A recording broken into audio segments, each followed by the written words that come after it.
आज तो ना सुबह से ही खबरें पे खबरें मिल रही हैं। आज तो जो है एक्स हैंडल जो है ना वो तो आज बहुत ही बिजी रहने वाला है। आज तो बहुत ज़्यादा ओपिनियंस बनाई जाएंगी, बहुत ज़्यादा मशवरे दिए जाएंगे, बहुत ज़्यादा बातें की जाएंगी, क्योंकि तीनों स्टोरी जो जिनके बारे में मैं बात करने वाला हूँ ना वो मेरे लिए बहुत इंपॉर्टेंट है। वैसे तो मैं जो नॉन प्लेइंग इश्यूज होते हैं उस पर बहुत कम बात करना पसंद करता हूँ, बट ये जो तीनों स्टोरीज है ना ये बहुत इंपॉर्टेंट स्टोरीज है और इनका बहुत खास गहरा ताल्लुक है क्रिकेट के साथ।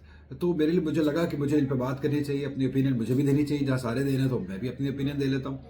तो जो पहली खबर जो सुबह सुबह आज सुनने को मिली वो थी पाकिस्तान टेस्ट स्क्वाड जो कि अनाउंस हुआ है, जिसके अंदर 4 अनकैप्ड प्लेयर्स की इंक्लूजन हुई है।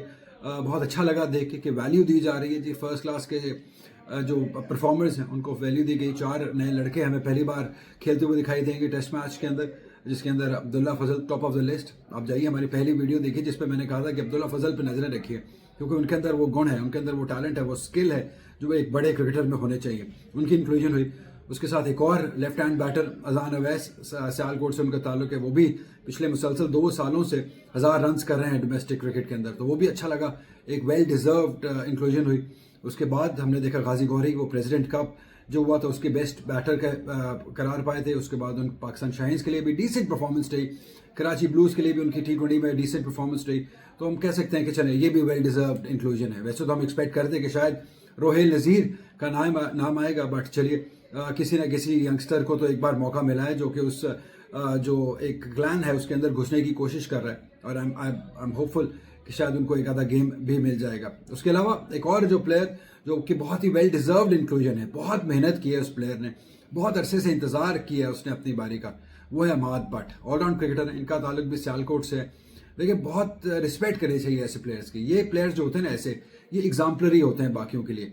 जितने भी लोग हैं जो क्रिकेट छोड़ के कुछ और काम कर लेते हैं या किसी और मुल्क चले जाते हैं, उनको इनकी तरफ देखना चाहिए कि इन्होंने गिव अप नहीं किया। ये कब से खेली जा रहे हैं, परफॉर्म किए जा रहे हैं, कप्तानी भी अच्छी करते हैं, सियालकोट को टाइटल भी जितवा चुके हैं, अच्छे ऑलराउंड हैंडी क्रिकेटर हैं। वो तो अब एज थोड़ा ज़्यादा हो गई है, बट चलिए देर आए दुरुस्त आए।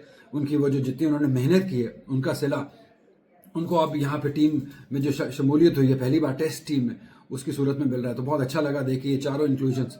बट एक जो सिर्फ अफसोस हुआ मुझे कि जहां आप इतने परफॉर्मर्स को चांस दे रहे हैं वहां क्यों ना अली उस्मान को भी चांस दिया जाता, ताकि उनको भी थोड़ा एक्सपोजर मिल जाता। वो भी विकेट्स पे विकेट लिए जा रहे हैं, आउट पे आउट किए जा रहे हैं। इस बार भी उन्होंने बहुत आउट किए सीजन के अंदर, 100 से ऊपर आउट किए।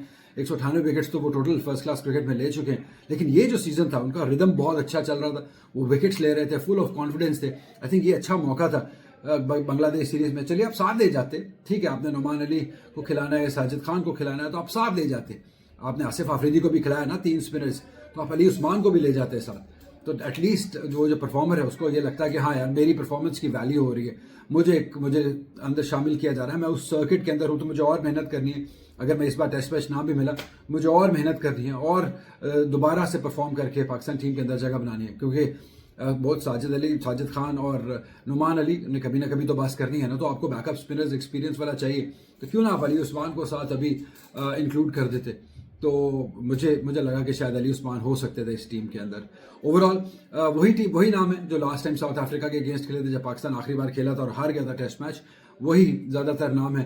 सिर्फ एक जो जिनका नाम नहीं है वो अब्दुल्ला शफीक है। उनकी जगह शायद अब्दुल्ला फजल या अजान अवैस में से ओपन करेंगे इमामुल हक के साथ। तो सही है, वो उसमें भी कोई ख़ास मुझे प्रॉब्लम नहीं है कि उनको ड्रॉप किया गया, क्योंकि वो बहुत ज़्यादा बातें तो बहुत ज़्यादा करते हैं लेकिन परफॉर्मेंस उस तरह से देते नहीं हैं। अगर आप परफॉर्म नहीं करेंगे, ये परफॉर्मेंस वाली गेम है, अगर आप परफॉर्मेंस नहीं देंगे तो आप बाहर हो जाएंगे। क्योंकि भले आप ये आर्ग्यू कर सकते हैं कि भाई परफॉर्मेंस तो उसकी T20 में नहीं हो रही, तो आप टेस्ट मैच से कैसे ड्रॉप कर सकते हैं। तो टेस्ट मैच के नंबर्स भी उठा के देख लीजिए कि टेस्ट मैच में भी उनकी कैसी परफॉर्मेंस रही। कब तक आप वर्ड टू माउथ पे चलेंगे कि हाँ यार ये लड़का अच्छा खेलता है, अच्छा स्किलफुल है, बाबर आजम जैसा दिखता है, टेक्निकली करेक्ट है। स्किल जब तक परफॉर्मेंस के अंदर ट्रांसफॉर्म नहीं होगा ना, तो स्किल का कोई फायदा नहीं है। परफॉर्मेंस मांगता है, परफॉर्मेंस चाहिए उस लेवल के ऊपर। अगर वो परफॉर्मेंस नहीं होगी तो आपकी टीम में जगह भी नहीं होगी। तो ये ओवरऑल शान मसूद की कप्तानी में टीम का अनाउंसमेंट हुआ। ओवरऑल अच्छा अनाउंसमेंट है। नए लड़कों को वैल्यू भी दी गई है, डोमेस्टिक के परफॉर्मेंस को वैल्यू भी दी गई है। तो ये एक पहली जो आज खबर हमें सुनने को मिली थी वो तो ये थी जिस पर हमने कहा बात कर लें।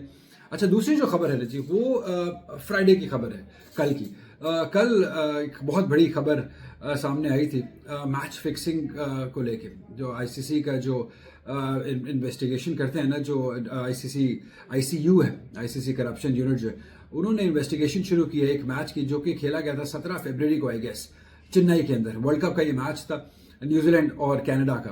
तो कनाडा की जो टीम के कप्तान है ना, हरप्रीत बाजवा उनका नाम है, वो बहुत यंग है अभी, तो कप्तान बने ही थे उस वर्ल्ड कप से कुछ अर्सा पहले ही।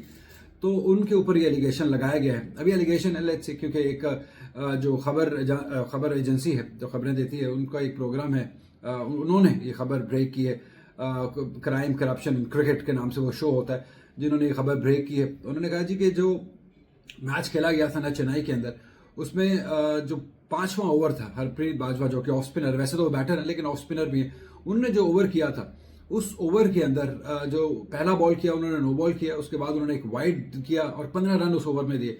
तो उस ओवर के अंदर गड़बड़ है।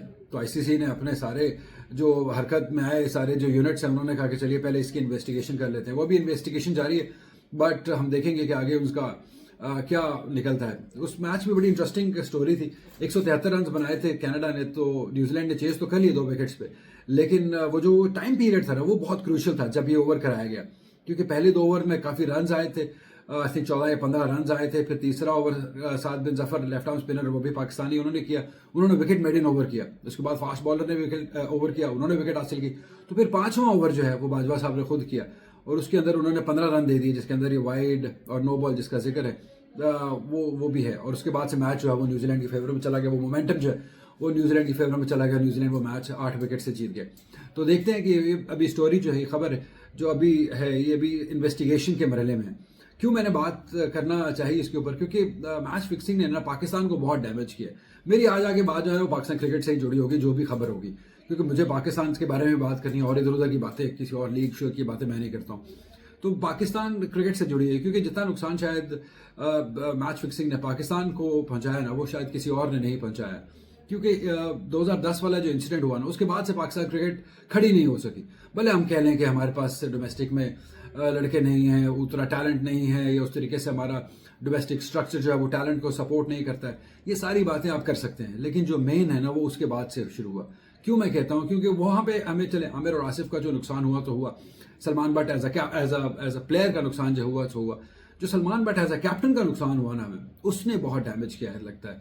क्योंकि उसके बाद से ना, जो अगर उनको जब हटाया गया ना, तो उसके बाद से जो कैप्टन आए ना, उसके बाद से बहुत ही आप कह सकते हैं कि गुड बॉयज कैप्टन आ गए। उनके अंदर वो वाला एग्रेशन नहीं था, उनके अंदर वो कंट्रोल नहीं था गेम का, वो बहुत ही यस मैन कैप्टन आए, जिसकी वजह से उन्होंने बहुत ही मीडियोकर, मैं कह सकता हूँ कि कैप्टन आए, उन्होंने मीडियोकरी ही उन्होंने टीम के अंदर भरते चले गए।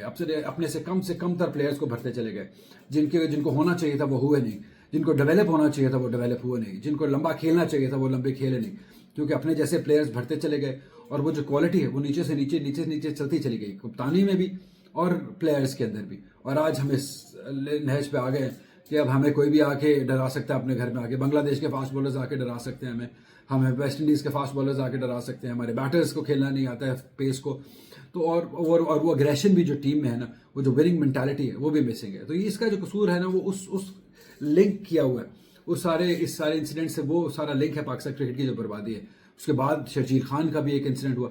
शर्जील खान भी तब जो है ना वो बहुत पर तोल रहे थे, जैसे कहते हैं, वो बहुत अच्छी फॉर्म में थे और ऐसा लग रहा था कि हमें T20 के लिए एक परफेक्ट ओपनर मिल गया, लेकिन वो भी मैच फिक्सिंग की नज़र हो गए। उनको भी जब वो साल बाहर हुआ उसके बाद से वो टीम में जगह बना ही नहीं सके, और उनका वो जो प्राइम टाइम था वो भी खो गया।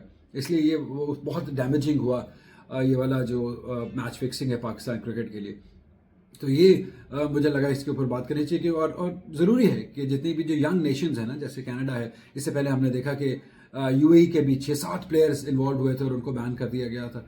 तो ये जितने छोटे नेशंस हैं ना, जहाँ पे एक्सपैट्स खेलते हैं, एक्सपैट्स मतलब कि जो दूसरे मुल्कों से गए होते हैं प्लेयर, जैसे यूएई की टीम में बहुत ज़्यादा पाकिस्तानी है, कनाडा की टीम है या यूएसए की टीम है बहुत ज़्यादा पाकिस्तानी जो यहाँ से माइग्रेट करके वहाँ गए हुए हैं और लेटर एज में गए हुए हैं, लेटर एज में खेलते हैं। तो उनके पास ना अपॉर्चुनिटीज़ बहुत कम होती है, पैसा बनाने की अपॉर्चुनिटी भी नेचुरली कम होगी, तो वो उनके ऊपर ज़्यादा चांस है। ठीक है, अब आईसीसी जो है वो क्रिकेट को बढ़ाना चाहता है, दायरा बड़ा करना चाहता है, ज़्यादा मुल्कों को लेके आना चाहता है, लेकिन फिर उनको जो ये जो यूनिट है ना, करप्शन यूनिट, इसको भी बढ़ाना पड़ेगा, क्योंकि ऐसे मौके बनेंगे, ऐसे मौके आएंगे क्योंकि जो ऐसे प्लेयर्स जब, आई एम नॉट सेइंग सारे, बट बहुत सारे ऐसे प्लेयर्स हमने देखे भी, एग्जांपल्स भी हैं, वो जब खेलते हैं तो वो फिर चाहते हैं कि हम शायद साल खेलें, 2 साल खेलें, हमारी एज इतनी हो गई हुई है कि ऑलरेडी लेट खेल रहे हैं, तो वो चाहते हैं कि बहुत जल्दी बहुत ज़्यादा पैसे बना लिए जाएं, तो वो बहुत वल्नरेबल हो जाते हैं, उनके पास वो जो करप्शन के मौका ज़्यादा बढ़ जाता है, जो जितने भी बुकीज़ होते हैं जो भी इनको अप्रोच करते हैं, क्योंकि उनको पैसे का लालच ज़्यादा होता है। इसलिए शायद ये जो करप्शन यूनिट इनको ज़्यादा बढ़ाना है, जैसे जैसे जितने जितने मुल्कों के अंदर क्रिकेट बढ़ रही है, इस यूनिट को भी बढ़ाना है, ज़्यादा लोग रखने पड़ेंगे, ज़्यादा चेक इन बैलेंस रखना पड़ेगा। अगर ऐसा करेंगे तभी आप बचा सकेंगे, वरना तो बहुत ही मुश्किल हो जाएगा इस तरह करप्शन को बचाना, क्योंकि जितनी ज़्यादा क्रिकेट आप बढ़ा रहे हैं, अब तो हर जगह जगह क्रिकेट बढ़ रही है, तो इसको भी साथ ही बढ़ाना होगा। तो ये बहुत ही अफसोसनाक वाक़या, आई होप कि ये गलत निकले। अभी इन्वेस्टिगेशन जारी है, अभी तो एक मीडिया की रिपोर्ट है, तो लेट्स सी कि इसका क्या नतीजा निकलता है और क्या इसके आउटकम्स होते हैं, कि क्या कितना बैन होता है या किस तरीके से। बहुत यंग है हरप्रीत बाजवा, सिर्फ 23 साल के हैं, तो हम नहीं चाहेंगे कि ये बात सही निकले, बट अगर निकलती है तो एक एग्जाम्पल सेट होनी चाहिए, ताकि जो बाकी प्लेयर्स हैं उनको, बाकी छोटे मुल्कों के जो प्लेयर्स हैं उनको ये हौसला ना मिले कि यार हम भी कर सकते हैं। तो ये तो 2 स्टोरीज थी जो थी, और तीसरी जो कहानी हमें कल देखने को मिली ना, वो थी शाहीन शाह अफरीदी से ताल्लुक़ रखती है। कल आपने वीडियो भी देख लीजिए साथ साथ, कल आपने ये वीडियो देखी होगी कि कल जब आउट होके जा रहे थे तो बहुत गुस्से में थे। मैंने ये सोचा कि किस बात का गुस्सा है, ये क्या गुस्सा अपने ऊपर है, क्या गुस्सा टीम के ऊपर है, कंडीशंस के ऊपर है, किस चीज़ पे गुस्सा है जो आप निकाल रहे हैं उस बेचारे साइड स्क्रीन के टायर पे या स्टेयर्स के ऊपर या बल्ले के ऊपर, किस चीज़ का गुस्सा है? गुस्सा अगर किसी पे होना चाहिए, शायद वो अपने आप पे गुस्सा थे कि मैंने गलत फैसला किया, मैं सिकंदर राजा से ऊपर चला गया, और जाके मैं गलत आउट हो गया। क्या ये आप, क्या मैं ही कंडीशंस को गलत रीड कर गया, क्या मुझे पहले बैटिंग नहीं करनी चाहिए थी? तो ये गुस्सा जो है ना, ये बॉल से निकालें। मुझे ये अफसोस होता है कि आप कप्तान भी हैं वनडे साइड के, आप इस तरीके से इमेच्योर हरकतें करते हैं, बाहर आके ऐसे इमेच्योर हरकतें करते हैं। और जबकि मैच के अंदर, कल आपने देखा होगा मैच के अंदर एक रिव्यू था, वो बहुत ही साउथ शकील बैटिंग आ रहे थे, तो बहुत ही नीचे जा रहा था, वो लेग साइड पे जा रहा था वो बॉल, उसके बाद तो पता लगा कि वो इनसाइड एज भी हुआ है, और उसके ऊपर मशवरा भी किया। तो मशवरा सब इर्द गिर्द वाले कह रहे थे कि नहीं रिव्यू नहीं बनता है, लेकिन शाहिद अफरीदी क्योंकि खुद बॉल कर रहे थे, वो वाजिद थे कि मैंने लेना है रिव्यू, तो उन्होंने रिव्यू लिया भी।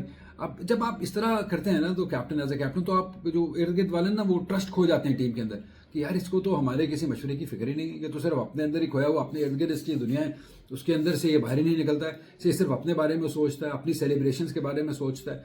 तो ये जब चीज़ें ऐसी होती हैं ना, तो वो टीम फिर उस तरीके से जेलिन हो नहीं पाती है। तो ये जो फ्रस्ट्रेशन है ना, जो बाहर निकली, ये फ्रस्ट्रेशन ग्राउंड में निकलनी चाहिए, परफॉर्मेंस के थ्रू निकलनी चाहिए। इस तरह आप अच्छा मैसेज नहीं दे रहे हैं कि एक तो आप गलत फैसले कर रहे हैं, एक तो आप इंडिविजुअल गलत फैसले कर रहे हैं, उसके बाद आप आके फ्रस्ट्रेशन हो रहे हैं। कौन सा ऐसा, क्या ऐसा हो गया था? आप गलत गए थे, आप सिकंदर आज़ाद से ऊपर गए थे, आपने गलत शॉट अटेम्प्ट किया था, आप क्या सोच के गए थे, आप हमें नहीं मालूम है। उसके बाद अगर आप आउट हो गए हैं तो फिर इस बात का गुस्सा क्या? आप बाहर जाके आराम से बैठिए और सोचिए कि मैंने क्या गलत किया है, क्या सही होना चाहिए था, क्या मैं कर सकता था। इस तरह फ्रस्ट्रेशन निकालने से एक अच्छा मैसेज नहीं जाता है। एग्रेशन आपका फील्ड में निकलना चाहिए। मैं कोई किसी के साथ पर्सनल नहीं हूँ, बट मुझे वैसे ओवरऑल ये सीन अच्छा नहीं लगा, क्योंकि मैं being a Lahore Qalandar fan, मुझे भी अच्छा नहीं लग रहा जो ये फैसले कर रहे हैं। खुद आप ऊपर आ जाते हैं सिकंदर रजा से, फिर आप जब बॉलिंग में रिव्यूज़ लेते हैं तो आप किसी से मशवरा नहीं करते हैं, किसी की बात को वैल्यू नहीं देते हैं, और आप खुद ही रिव्यू यूँ कर देते हैं। तो इसका मतलब है कि आप सेल्फ सेंटर्ड हैं, आप सिर्फ अपने बारे में सोच रहे हैं। शायद वो जो फ्रस्ट्रेशन थी ना, वो अपने ही बारे में थी कि मैं क्यों आउट हो गया, मैं तो ऊपर गया था, तो मुझे प्रूव करना था क्या मैं तो ऑलराउंडर बन सकता हूँ। तो वो फ्रस्ट्रेशन भी शायद इसी चीज़ की थी। तो बट ऐसा नहीं होना चाहिए, आपको रिस्पॉन्सिबल एक्ट करना चाहिए बीइंग अ कैप्टन। तो बस यही इस बारे में बात करनी थी। तो ये मेन 3 स्टोरीज थी जी, जो आज की मुझे लगा जिस पर बात होनी चाहिए। तो शाम को भी मैच है लाहौर कलंदर्स का, तो उस पर देखते हैं अब आज शाहीन अफरीदी क्या करते हैं। तो उस पर जब वो मैच हो जाएगा तो उसके बारे में आपसे फिर बात होगी। Until then take care.